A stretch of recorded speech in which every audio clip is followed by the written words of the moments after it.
Today we're talking with Almeta Whitis, storyteller and award-winning teaching artist.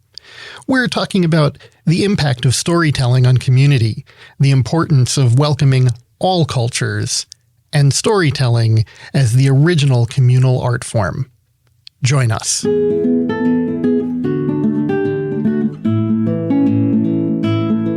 Hi, I'm Larry Moss, and I'd like to welcome you to Brush with Knowledge. Throughout this series, we're going to explore the role of teaching artistry as a tool to transform education and ignite your imagination. In each episode, we'll highlight the work of a different teaching artist and offer ideas that you can use in your own classrooms, meetings, and even the larger communities you serve and live in. Today, we're talking with Almeta Whitis, storyteller, writer, poet, actress, singer, dancer, teaching artist, award-winning teaching artist, whose life work involves exploring, presenting, and honoring cultural connections between all people. She has worked globally with diverse communities of children and adults, and as I said, received many awards for her artistry. Welcome, Almeta. Thank you, Larry. Funga lafia, ashe ashe. Funga lafia, ashe ashe. Funga lafia, ashe ashe. Funga lafia, ashe ashe. Ashe ashe, ashe ashe. Ashe ashe, ashe ashe. Ashe ashe, ashe ashe. Ashe ashe, ashe ashe. With my words I welcome you. Ashe, ashe. With my mind, I welcome you. Ashe, ashe. With my heart, I welcome you. Ashe, ashe. See, I have nothing up my sleeves. Ashe, ashe. Funga lapia. Ashe, ashe. Funga lapia. Ashe, ashe. Funga lapia. Ashe, ashe. Funga lapia. Ashe, ashe. Ashe. Now, anybody that knows Almeta, that has seen Almeta, knows that she has become very well known for that welcome and intro to all sorts of events. And I am honored that you would do that for us today. And I've got to say, for me, one of the greatest reasons to see you do that is the second you start, you light up. Your smile fills the room. If you are watching the video for this, you will see that Almeta may complain to me about being old, but the moment she starts singing, she looks like she did 30 years ago when I met her. So Almeta, I would love for you to talk about the significance of that welcome to you. Thank you. Thank you so much. And thank you for inviting me to be a part of this. Got some big shoes to fill with other master teaching artists. And, Funga Alafia, Ashe Ashe, is a song of welcome. And it's a welcome, it's a total welcome. It's a welcoming with the words we say. It's a welcoming with the thoughts we think. It's the welcoming with the feeling in our hearts. But most importantly, it is a welcoming of Ashe. That is a Yoruba word for spirit, light, energy. It's what we all share with the cosmos.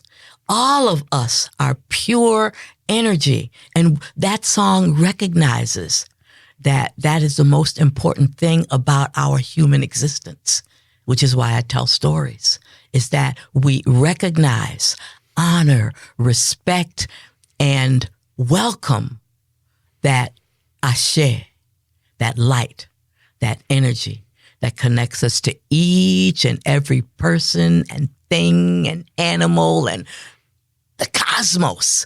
It is mind-blowing. And we find this in so many stories from so many cultures.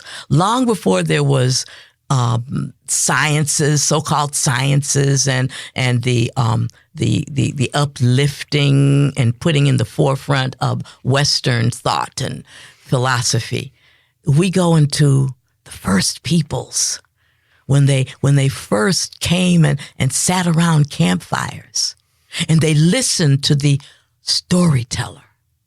Storytelling is the oldest communal art form.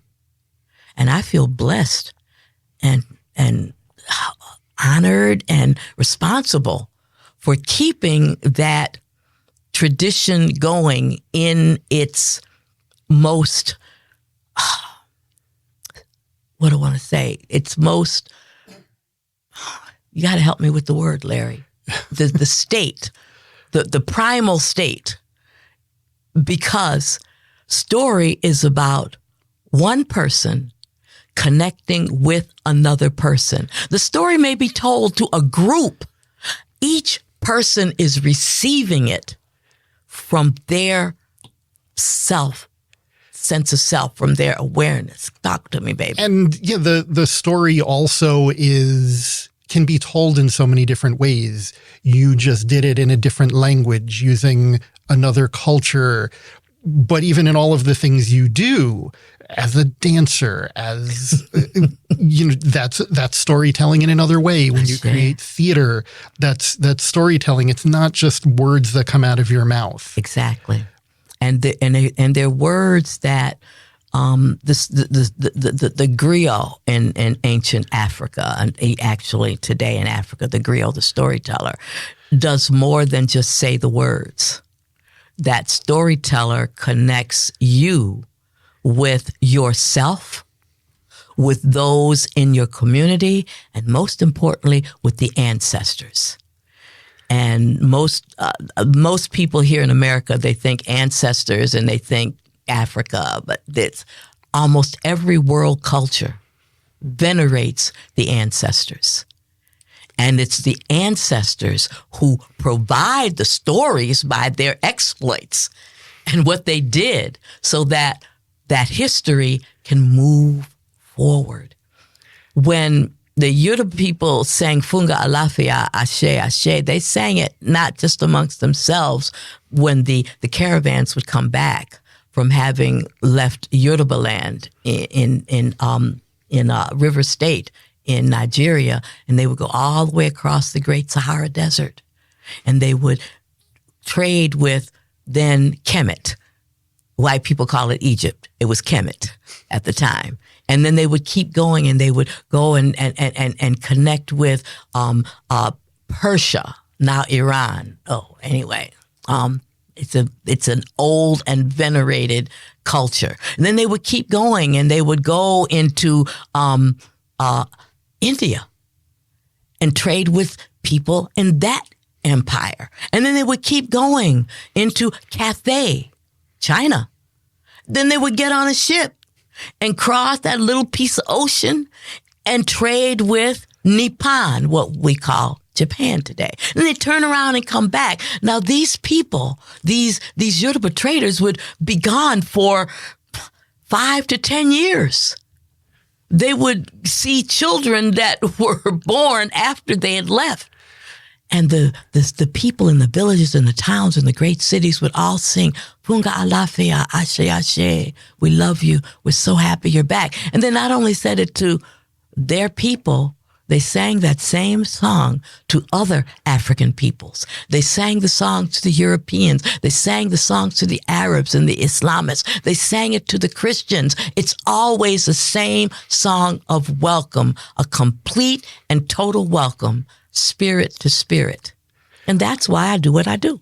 I don't even want to talk. I just want to listen. I want to let you keep going. Don't do that, because we have to stay on point. So yes. So were you always a storyteller? Like from your earliest days, I picture you, as a lot of little kids do, having to tell mom a story, or was that you always? Yeah.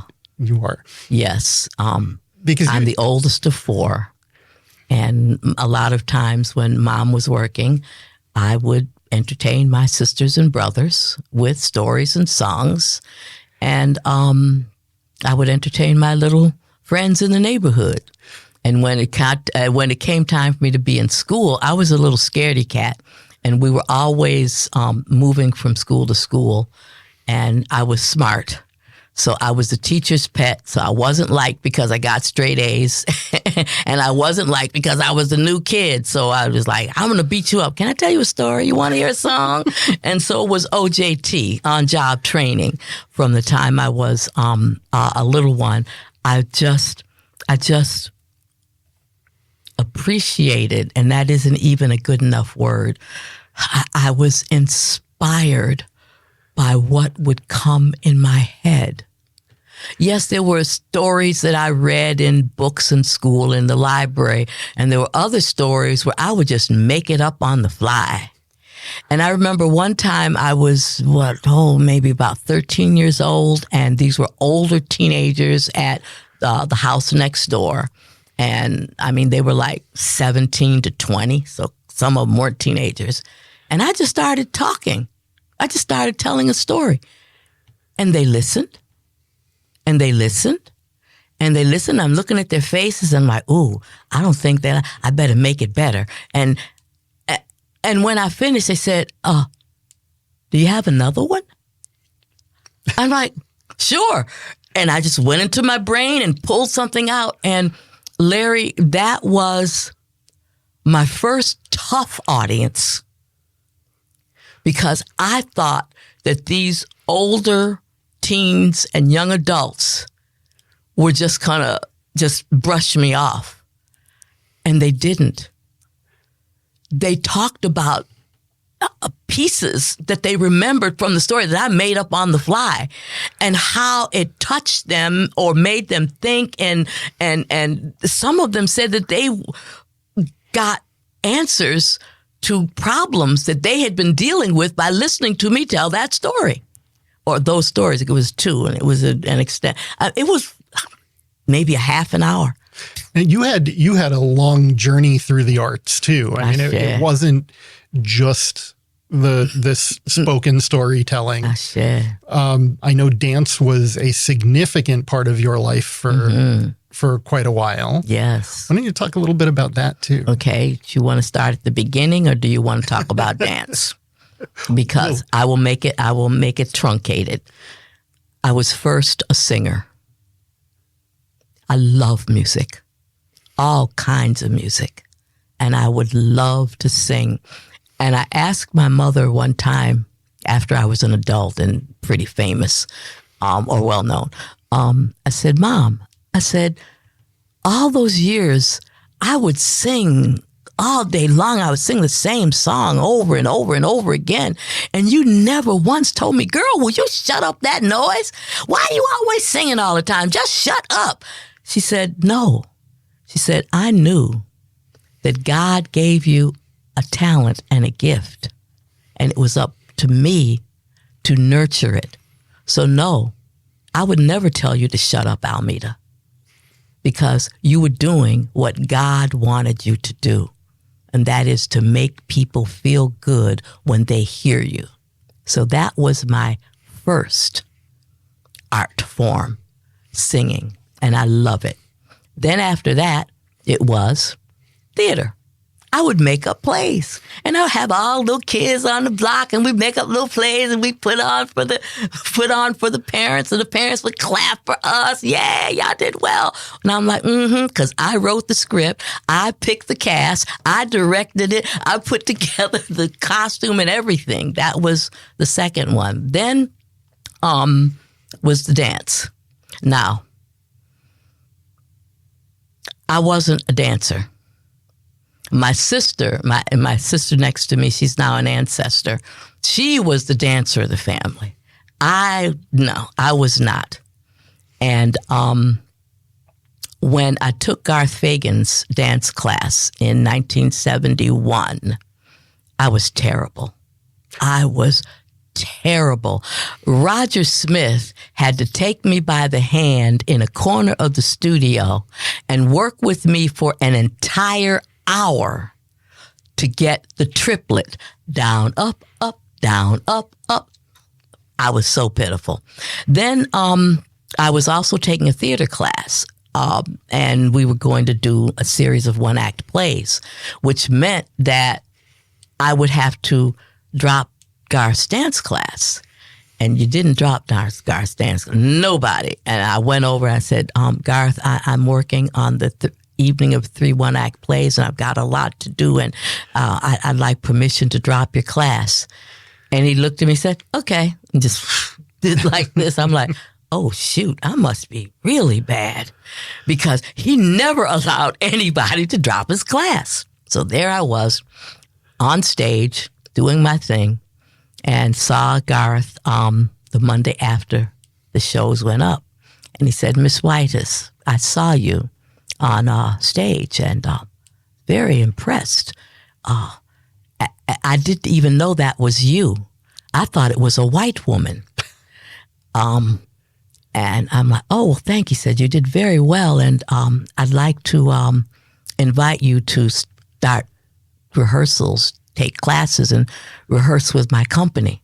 And I said, Garth, you and I both know I can't dance. He said, I can teach you how to dance, but you have stage presence. I want that for my company. And so I worked very hard over that summer. And in September, when we did our first tour to Kentucky State University in Louisville, Kentucky, he said, Miss Whitis, do you know the women's dance roots? I'm like, yes.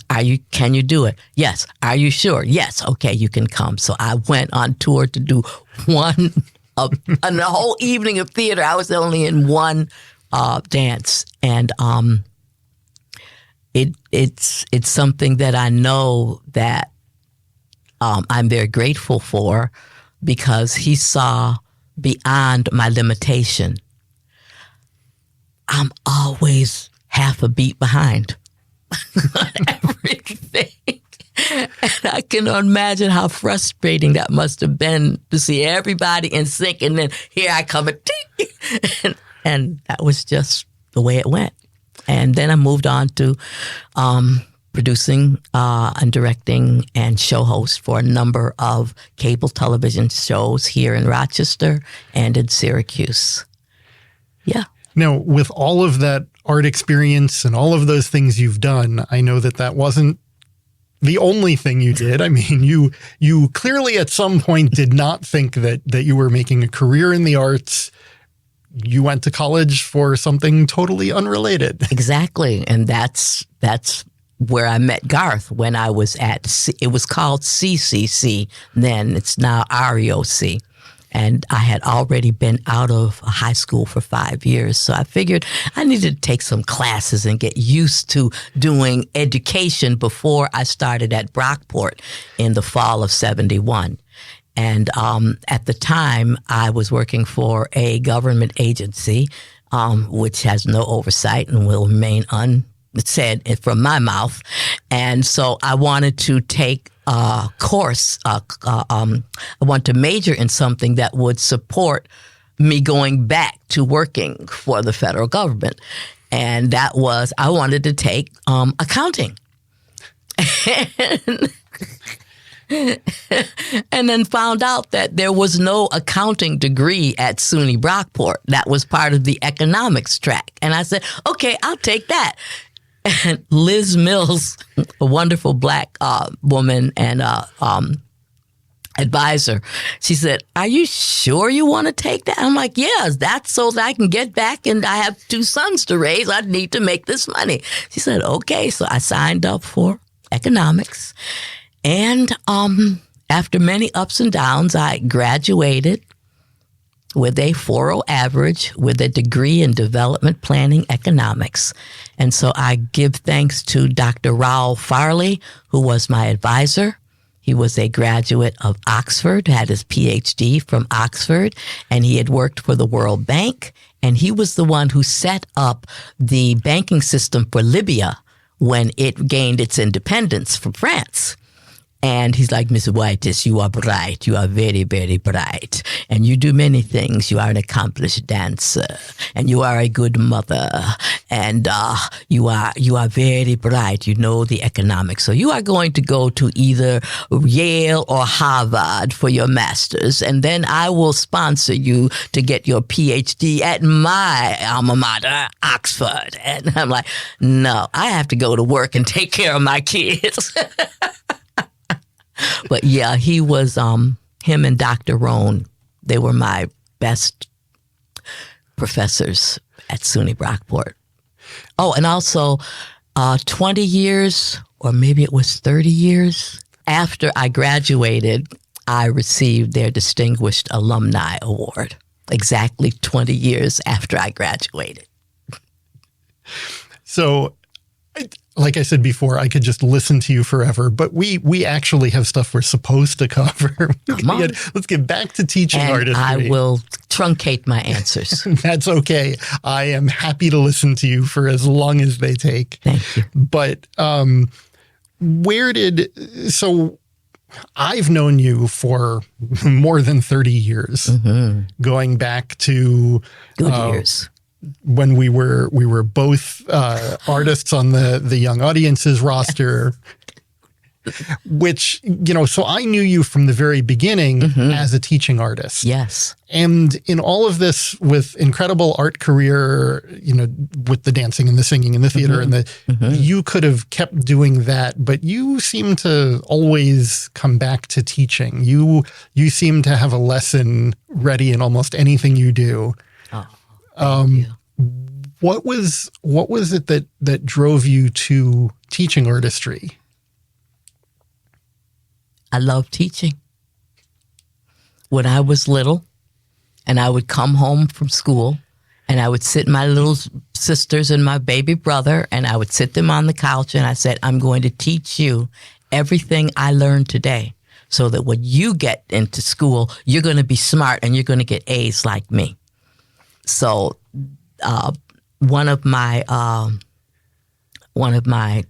spiritual mentors told me many years ago that, Almeta, this time you've come to this life as the artist, the priestess, and the teacher. And someone else, when I was in residence in Arizona, on Arizona Arts Commission as a teaching artist, this one person, she was over one of the districts, and she was Mexican, although she lived here in America. She said, Almeta, do you know that in Mexico, the highest professions are that of the artist and the teacher, and you excel at both? So yes, I started as a teaching artist with Young Audiences in 1976, and I was with them until they folded 30 years later or whatever. Yeah. I enjoy working with young people. I enjoy seeing the look on their faces and feeling that energy from the audience that they're with me. And it's from the babies all the way up to the seniors. They become like that universal child, and they want more, they want more, they want more. And I'm there to give more and give more. And it gets harder as I get older, but I don't stint. And for some reason, when I start, this rheumatoid arthritis, it just goes away. And I just do. And I'm like, how in the world, after it's all, how in the world did I do that? And it really is, you connect with people, like you said, at so many different ages, and there seems to be no limit. And it's really interesting when I meet people and talk to them. And when I say I'm a teaching artist, when I'm here in Rochester and I talk about teaching artistry, people just randomly go, oh, do you know Almeta? Whether it was because they saw you when they were younger and in school, or they saw you give a presentation more recently. And you do try to reach all of those ages, and the subject matter that you touch on is serious stuff. Yes. I don't dumb anything down. No, whether it's introducing people to various cultures like you did in the very beginning of this podcast, or whether you're talking about social issues that are concerning to you, and even it took 30 years of knowing each other before we did a project together. Yes. Man. And yeah, then suddenly like the light bulbs went off. Yeah, and we got all kinds of things going. Floodgates opened, and we had so much going on that I think there were times that we stopped talking to each other because it got yes, creatively creative differences. Creative differences. Yes. But the first project that we did in my studio, where we got the cameras out, it was just you in front of the camera. I Wonder If God Cries. Oh. And it was a very deep story written by your son. It was a poem written by my son. That you expanded into this theatrical piece. And actually, I would love to just show a piece of that right now. Do you want to give a lead into that, to what's coming? Yes. I'm simply talking about how we as human beings ought to consider where another human being is coming from, and what sort of example are we leaving for our children and for posterity. And I riff off of Marvin Gaye's song. To save the world that is destined to die. When I look at the world, it fills me with sorrow. Children today really suffer tomorrow. Oh, what a shame. Such a bad way to live. Who is to blame when we can't stop living? Every now and then, the citizens of our country experience a moment of clarity. Every now and then we are reminded of how really divided we are. We can say that race does not matter. We tell ourselves that we are a colorblind nation, and this fallacy becomes our collective delusion. And that goes on. This is a long and very serious piece that got a lot of attention in the community, and largely because it was teaching something through a performance piece, and like you said, not shying away from anything. You took that head on. Yeah, and it's still going on. It's been going on in this country since its founding, with the stealing of Native American people's lands, and even all up until today, where there's grants passed going before the Supreme Court to outlaw homelessness. Come on, people. And then you go across and see the horrible atrocity that's happening in Gaza. And I've taught, one of my favorite students of all time was Bashir. He was a Palestinian when I was teaching at Syracuse University. And he would go back every break. He would go back to Palestine to see after his mom. And I've learned from him the deep connection, the familial bond of that particular group of people. And you see it every day on our television screens. And there's children and women being massacred. I'm against human inhumanity to other humans. And it doesn't make any difference who's doing it. We're supposed to be on this earth to help one another, to enjoy one another, to appreciate one another, to see the things that make us family. And I want to show this picture because this is absolutely. This is from many, many years ago.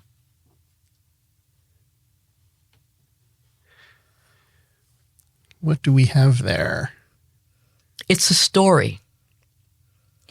The little guy who made this was in first grade. A little black boy named Daryl Wilcox. I've got his name on the back here in his beautiful printing. And it's about the blind man catches a bird. Truncated version. There's a blind man and his brother-in-law. And the brother-in-law takes the blind man down to the river to set traps to catch birds. And when they look at the traps, he finds that he's got, the brother-in-law has a plain bird. The blind man has a beautiful bird with wonderful colors, one he's never seen before, and greed gets into his heart. So he puts his plain bird into the blind man's hand, and the blind man touches the bird, and the blind man realizes this is not the same bird that I caught, but he doesn't say anything. And so as they go back through the forest, back to the village, the blind man is just taking note of everything. He can't see, but he knows everything. And his brother-in-law says, how can you know these things? He said, because I pay attention. And then truncated, the brother-in-law, he gives him back his rightful bird. And then the brother-in-law asks him, why do people fight and hurt one another? And the blind man says, people fight and hurt one another when they do to each other what you did to me. And the brother-in-law says, well, after people fight and hurt one another, how do they become friends again? And the blind man says, people become friends again when they do to one another what you just did to me. And this little guy had been known not to talk. He did talk. And his teacher brought him to me between the performances and introduced him and showed me he made this in just a few minutes after hearing the story. And there are many details that aren't in the story. There's a deer, there's a squirrel in the tree, there's all, and if you can focus in and you see the blind man, he has no pupil, he has no irises. And you see the look of envy on his brother-in-law's face. This is a first grader. He got the story. You talk a lot about the people that you have taught or that you have seen in educational environments or that you have met that have influenced you, and influenced your stories. But who are the people that you looked up to or that you still look up to that really influenced you career-wise and your interest in being an educator? Liz Mills, because she could see that I was college material. I had been out of school for 5 years. She could see I was college material. She could see that economics was probably not the best thing for me, but it was what I wanted and I was determined. So she wasn't going to throw water on my dreams, as we say in the Black community. People like Garth Fagan, who encouraged me from day one to be better than I was. And then there's Molly Wolf, great painter.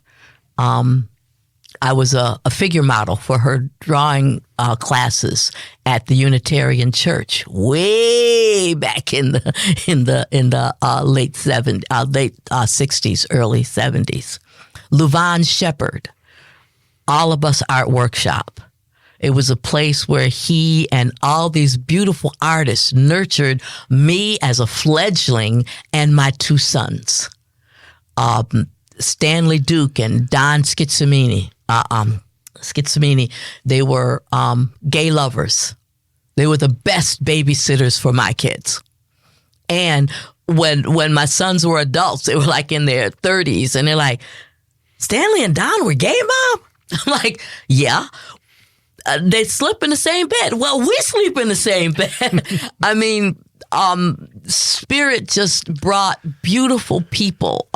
Reverend Newby and Reverend Shirley Smith of the Church of Divine Inspiration, where they took my sons and taught them the spiritual principles that both my sons carry with them to this day. And it's not a religious thing. It's simply a human thing about how we are supposed to be on this earth, to be family, to help one another, and to move things on a higher plane all the time. Nan Westervelt, Executive Director of Young Audiences of Rochester. My God, that woman, she saw so much potential in me that I did not even realize. When we went to Storm King to the National Young Audiences Teaching Artists Conference, Storm King, New York, and I remember the first day, and I was vetching. I was like, damn it, why are they doing this? She says, Almeta, I didn't bring you here for you to learn from them. I brought you here for them to learn from you. And I was like, what? I'm like, why? She says, Almeta, you have so much. And I took it to heart. I'm like, oh, okay. So then I started talking, and other teaching artists listened to me. And then I moved into I was on the board of the first New York State Association of Teaching Artists. And when was that? 1998, 99? And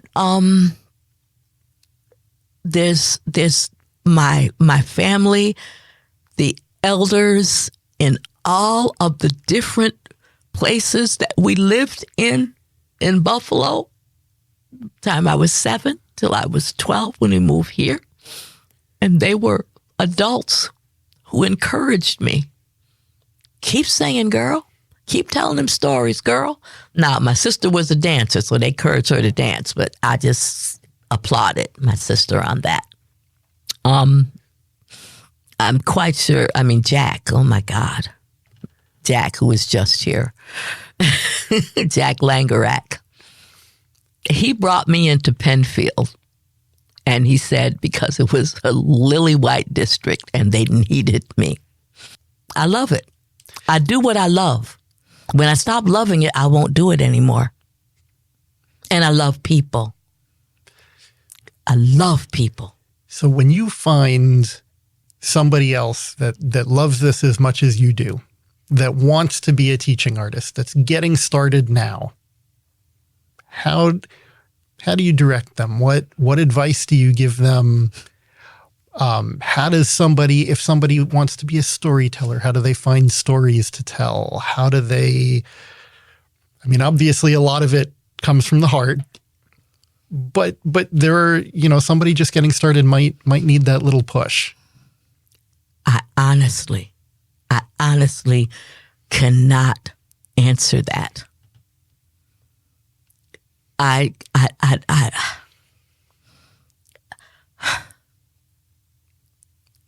perhaps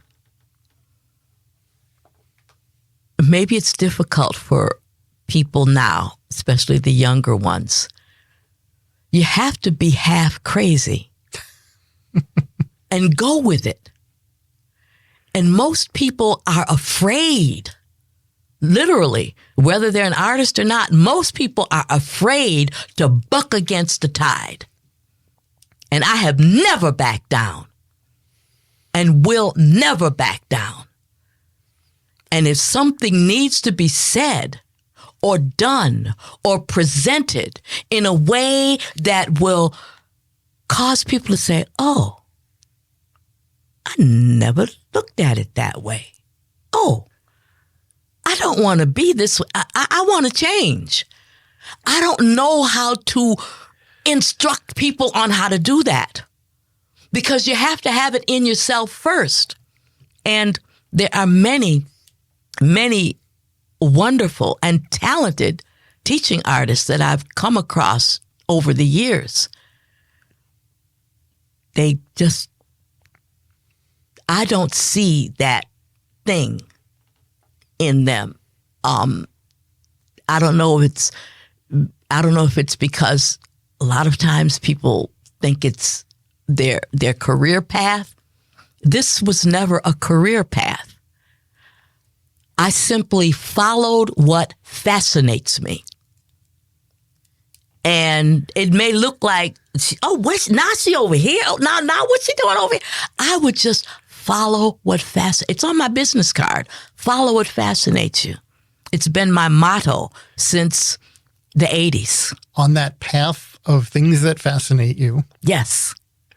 What is there something that stands out that you are most proud of? That, and I know that's got to be a tough question because there's so much. All right, go for it. What is the thing that stands out?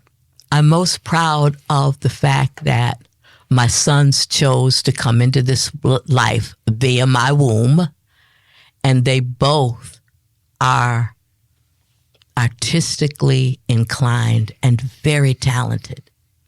My elder son is the poet and the playwright and the lyricist, and most of my work that I do now comes from him. He puts something out there, and then I riff off of it and use it for my work. And that's another thing about the teaching artist, that we don't exist in a vacuum. There's always little nuggets that we can pick up, and we don't duplicate it.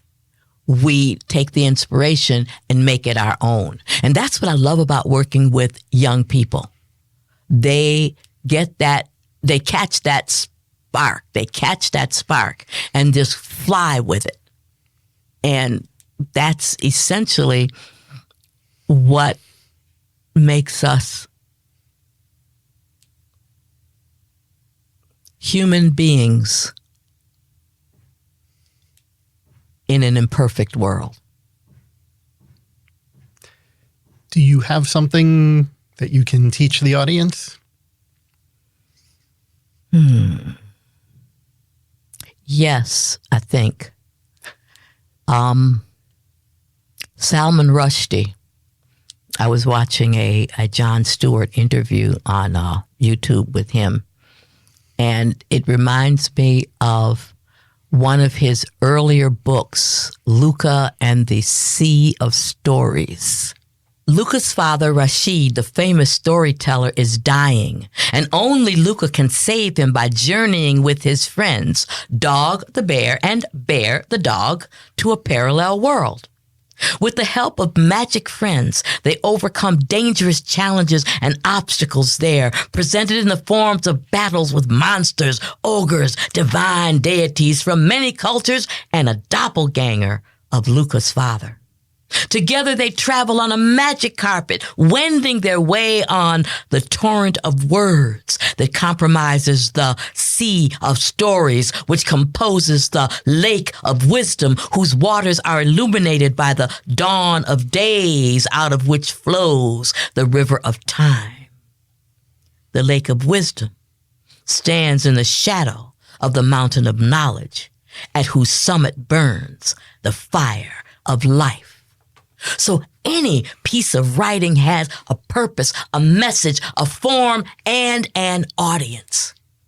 And I would simply challenge those teaching artists to look at this, write it down or whatever, and see where it takes them and create a lesson around this. Luca and the Fire of Life by Salman Rushdie. You brought one more thing with you that you wanted us to play. It was a little piece that you did for Black History Month. Yes. I'm so proud of that. Okay, well, why don't you give a lead into that, and we'll get that ready to... Yes, Spectrum TV called me and asked me if I would come in and do a short PSA for Black History Month. Now, it was just not me. It was a lot of people, because I think they had one for each day or each week or whatever. So I went in and I was prepared to do it. And they said just a few minutes, and I ended up being there for 2 hours because the team that was there from Philadelphia, they wanted to hear all of my stuff. They wouldn't turn off the camera. So yes, it's important that Black History Month be honored, and there's a little blurb at the end as to why it's important. I am what you cannot believe, a person with undying desire. I am what you cannot conceive, a person whose determination won't tire. Up, you mighty race, and accomplish what you will. It seems to me, said W.E.B. I don't agree, said Booker T, the innovator of STEM technology. And Mary Lou took a note so blue and made jazz.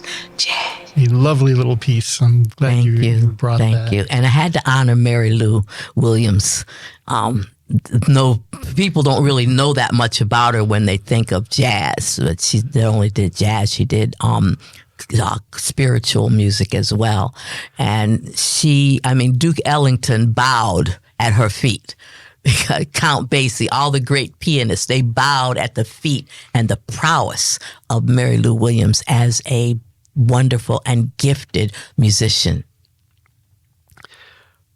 What haven't you done over your career that you wish you had, that you'd still like to accomplish? Or let's even open this up some more.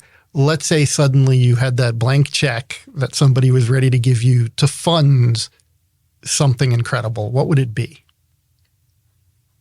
I would fund All of Us Art Workshop 2.0.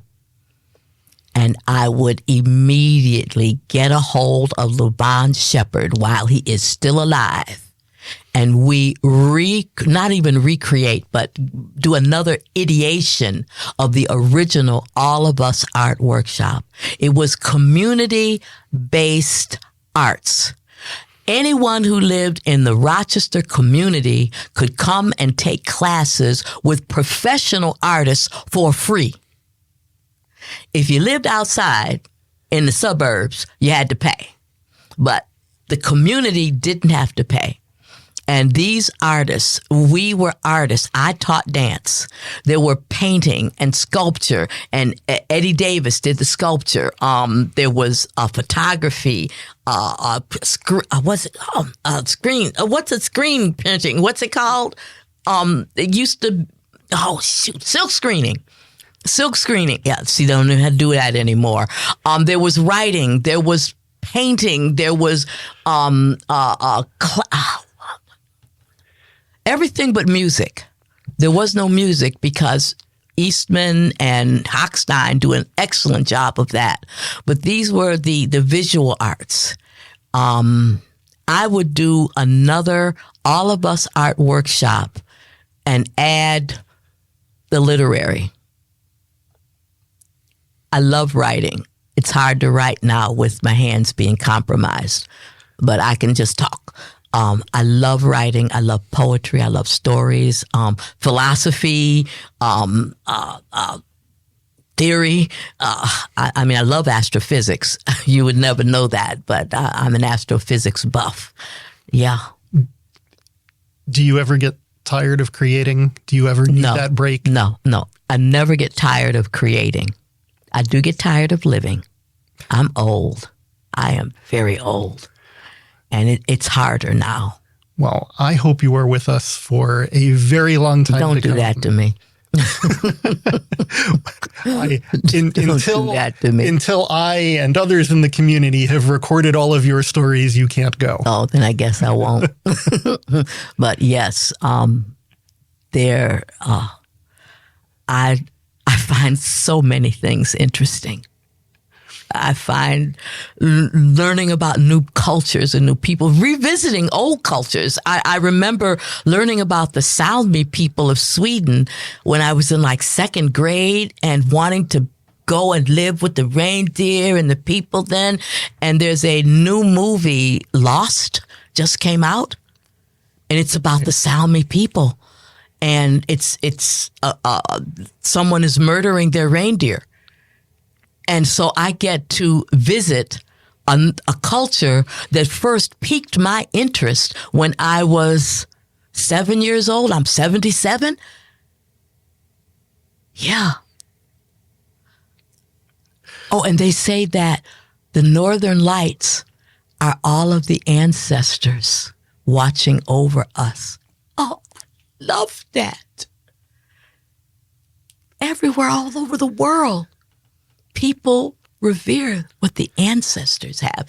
In the Swahili language, there's a word, sawubona, and that's not hello.